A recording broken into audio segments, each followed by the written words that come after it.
doubt that's the last scoring we're going to see. Now it's Lucky Whitehead on the return. And they're going to start this drive in pretty good shape as they get it up past the 30.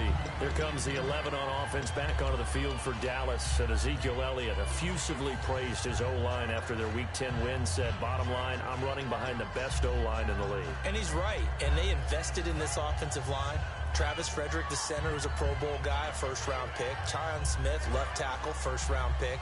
Zach Martin, right guard, first-round pick. No accident, they're all Pro Bowlers and all pro players. But at left guard, Ronald Leary is playing awfully well, filling in for Lyle Collins, who many thought would be a first-round pick. And Doug Free is steady Eddie at right tackle. This unit is terrific. And when we talk about MVPs, these guys won't win it, but we should mention them.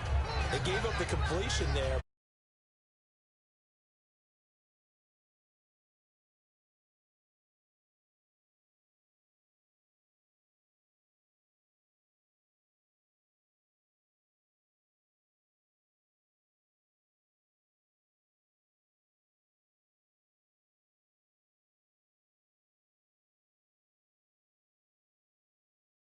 And not much run after the catch.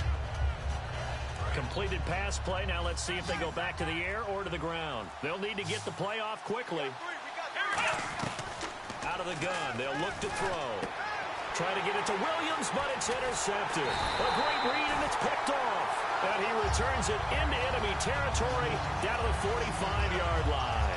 The Steelers, they get ready to roll again on offense, and they're reeling. They're on a 4-game losing streak, Charles. They were 4-1, now 4-5. What do you make of the Steelers at this point? Well, some of it comes down to health. Remember, Big Ben missed a game when he got hurt against Miami, and then they had an open week, and so he only missed the one game and came back. But his timing was off a little bit with his receivers in the next game that he played. But overall, take a look at the schedule, all right? New England was one of the losses. Dallas was one of the losses. Those are two of the better teams in the league. The ones that might regret a little bit, Miami and Baltimore. But both of those teams are playing much better in recent weeks. Looked like the defense put pretty good pressure on him, but he's able to flush out to his right to try and evade people. On the run, had to get on his horse. Still accurately throws a nice pass for a first down. These two.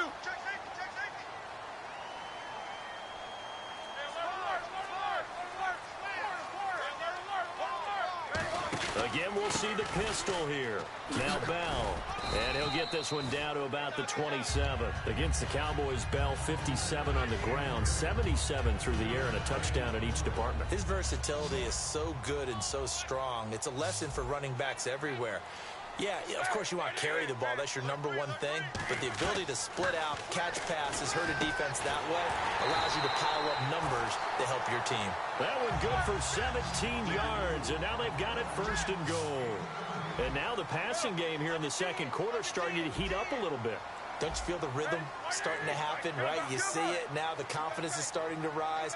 I think now as a play caller, because that has happened, you lean on it a little bit more. You don't go totally away from running the football, but you do say, guess what? We can throw it. We can throw it well with a whole lot of confidence. It's an 8-yard pickup, and that'll bring up a second and goal.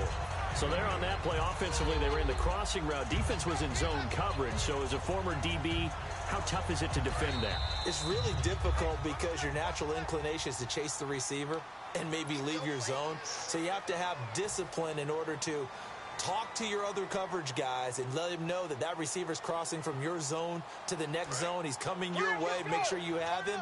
And then when the ball is actually thrown, secure the tackle. When they're moving on crossing routes, if you miss a tackle, it usually results in a big play. They'll try and run it in with Bell. And this is going to result in losing yardage. They're driven back to the 8-yard line. And back at the 8 now. Third and goal.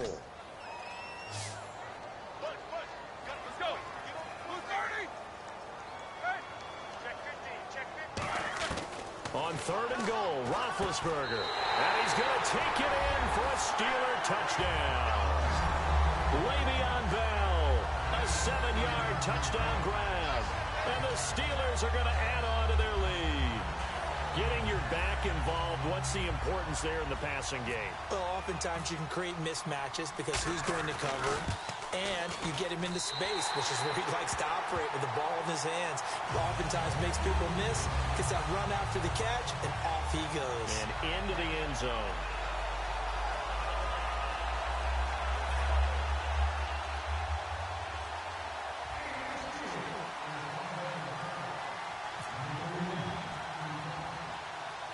Boswell now to kick it away after the touchdown. Fairly short kick, taking it to 14 here. And not a bad return here. He gets it out to the 25-yard line. And now Dallas gets set to take the field. And following the interception, we'll see what they can put together on this drive. I can hear my old college coach right now. He always used to tell us before every game, the team making the fewest mistakes will win. What they're hoping is that last mistake is their only one of the game. Coaches, that's all they talk about, turnovers, right? Minimizing those and maximizing opportunities. Trying to shake off the interception. He'll look to throw. And he'll be hit as he releases it. And that'll fall incomplete. Okay, that incompletion gives me a chance to get your thoughts on Cleveland.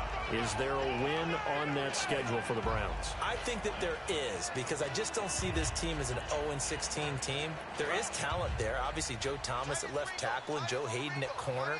And they've got some players on the squad. But the bottom line is, when you have this bad momentum going, how do you reverse it? You know the game I'm identifying? San Diego coming to Cleveland, Christmas Eve. Long trip, warm weather team going into the cold of Cleveland. That could be the one. Forced out to his left. And a big loss here as he's taken down. Ryan Shazier able to get in and run him down for a loss of 14.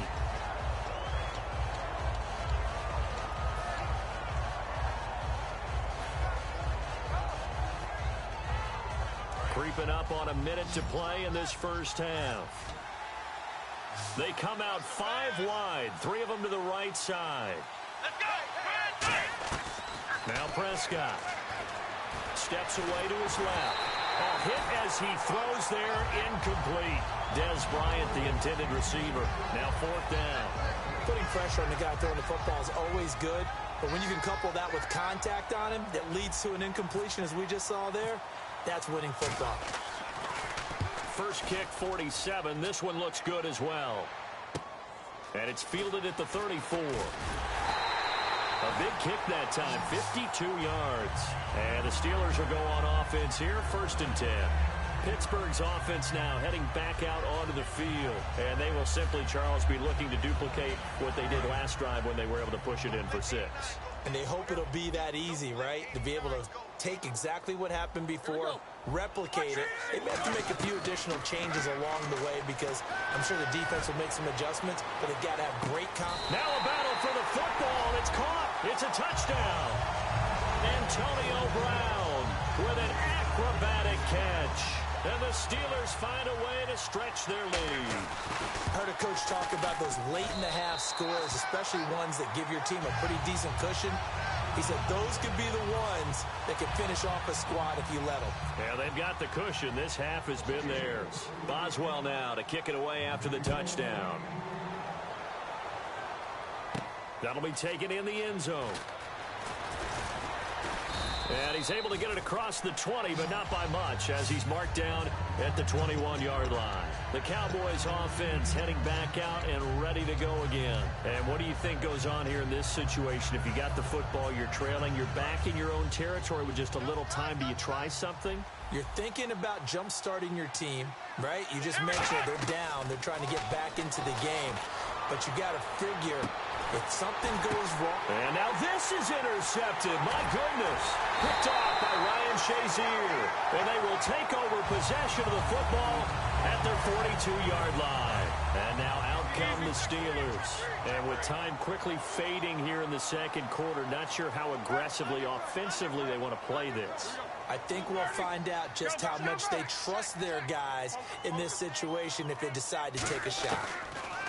Now Roethlisberger. Looking left side, and it's complete. He goes for 18 there as the drive will continue. Charles, you think Big Ben is happy to have Antonio Brown on the other side of his passes?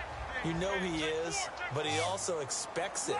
And this is how their offense runs best. When those two get together, especially early, and continue to do it throughout the game, the end result is the one that we're seeing right now. They're ahead on the board. It has been early and often. It'll be a gain of 6, and it'll make it a 2nd down. If you're running out route, it's likely you're going to end up near the sideline. And what did we just see there? Toe tap. You got it. The benefits of practice. Toe tapping, foot dragging, picking it up, and making sure it was a catch.